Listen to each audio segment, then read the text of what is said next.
I am Dhaval Ninama. I am YouTuber. I am coming from Gujarat. I live from Vejpur and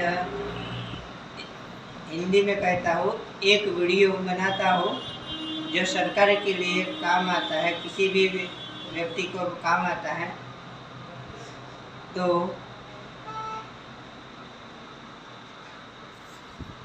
Google सर्वप्रथम मेरे channel को subscribe कर दे देना।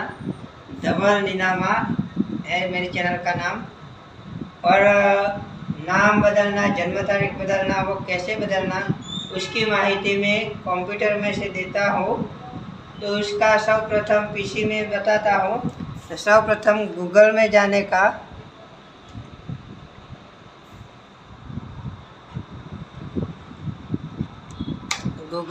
का, सर्वप्रथम, और गूगल में जाके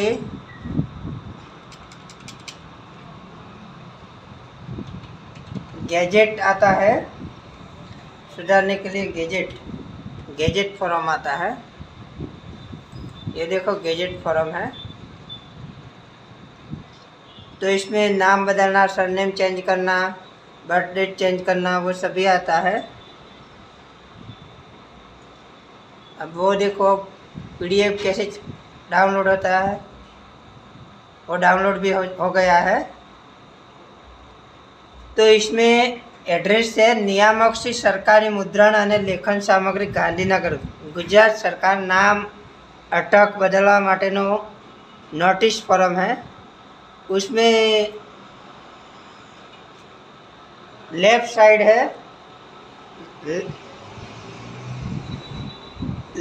है प्रति व्यवस्थापक श्री सरकारी मुद्रणा लेखन सामग्री रीड क्लब, नवी कलेक्टर कचेरी पासे राजकोट। वो एड्रेस से पोस्ट मोकलने का होता है। और राइट साइड पे होता है अर्जदार का फ़ोटो चिपकाने का। और महाशय को जिसको भी बनना है उसको बंधन करता અમોએ સાથે આપેલી સૂચનાઓ કાળજીપૂર્વક વાંચી છે અને તમામ સૂચનાઓ બંધન કરતા ગુજરાતના રાજપત્ર ભાગ 2માં પ્રસિદ્ધ એ પ્રમાણે લખવાનું છે। જે બી માણસ અથવા જે પણને જરૂર હોય એમને આ રીતના ભરવાનું છે।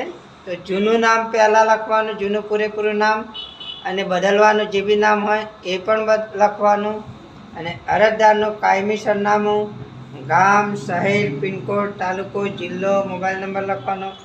અરજદાર જે બી હોય અરજદારનો પોતાનો મોબાઈલ નંબર લખવાનો, જેથી તમને SMS મળી શકે।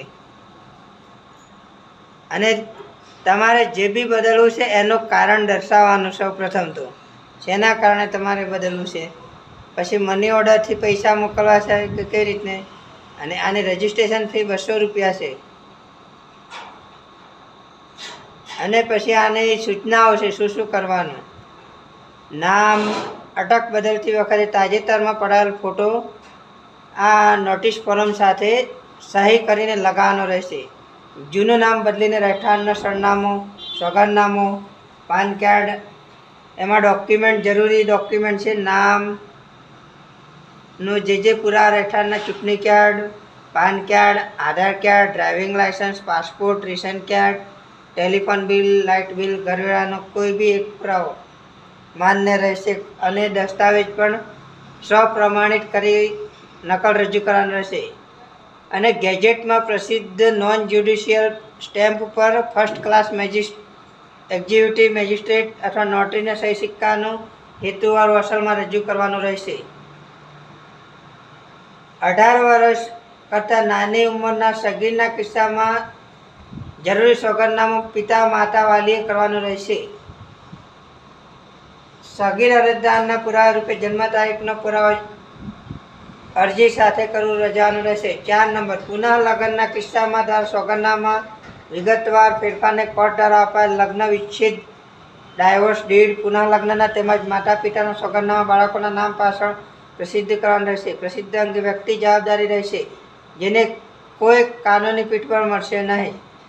5 નંબર, દત્તક વિધાનમાં કાયદાકીય ગુંચ તેમજ વારસાઈ અને મિલકતને લગતી બાબતો કોઈ હિન્દુ દત્તક વિધાન અને ભરણપોષણ અધિનિયમ 1956 અન્વયે અદ્યતન જોગવાઈ સુધારા મુજબનું સબ રજિસ્ટ્રાર કચેરીમાં નોંધાયેલ દત્તક વિધાન રજૂ કર્યાથી નામમાં ફેરફારને પ્રસિદ્ધ આપી શકાશે.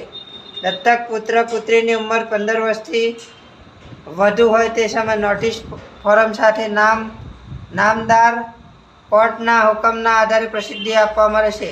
6 નંબર, અરજદાર તેમના પિતાના નામમાં કોઈપણ ફેરફાર કરાવી શકશે નહીં અને જો તેમના પિતાના નામમાં ફેરફાર કરાવવાનો હશે તો તેમના હયાત પિતાએ પ્રથમ નામ બદલી ફેરફાર કરવાનો સાથોસાથ અરજદાર આધારે નામ ફોરમ ફી અરજી કરવાની રહેશે. 7 નંબર,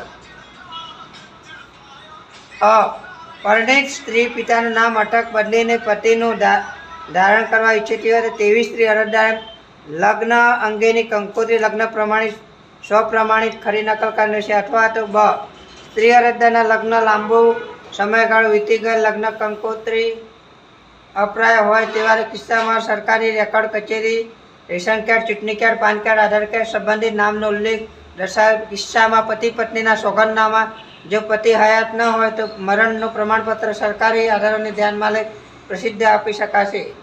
8 નંબર, છૂટાછેડાના કિસ્સામાં સ્ત્રી અરજદારે નામદાર કોર્ટ લગ્ન વિચ્છેદનો હુકમ, ડાયવોર્સ ડીડ, સ્વપ્રમાણિત ખરી નકલ, ગેજેટ પ્રસિદ્ધિને હેતુવાળું અસલ સોગંદનામા એફિડેવિટ રજૂ કરેલી નામ અટક પ્રસિદ્ધિ આપવામાં રહેશે અંગે પ્રસિદ્ધિ આપવામાં રહેશે. 9 નંબર, કુંવારી માતાના કિસ્સામાં બાળકના નામ પાછળ માતાનું નામ પ્રસિદ્ધિ કરવા સંયુક્ત ફોટા સહિતનું અસલ સોગંદનામું ક્રમાંક 2 તેમજ બાળકના જન્મનું પ્રમાણપત્ર સ્વપ્રમાણિત ખરી નકલ અરજદારની સહી સાથે નોટિસ ફોર્મ સાથે રજૂ કરવી.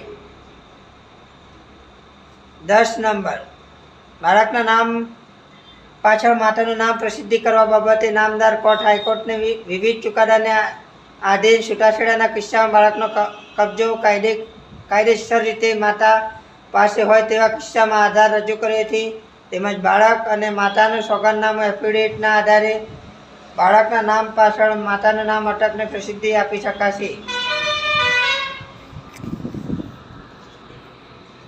અને આ ફોર્મ છે એને રાજકોટ મોકલવાનું રહેશે અને આ રીતના તમે આ ફોર્મ મોકલી શકાશે.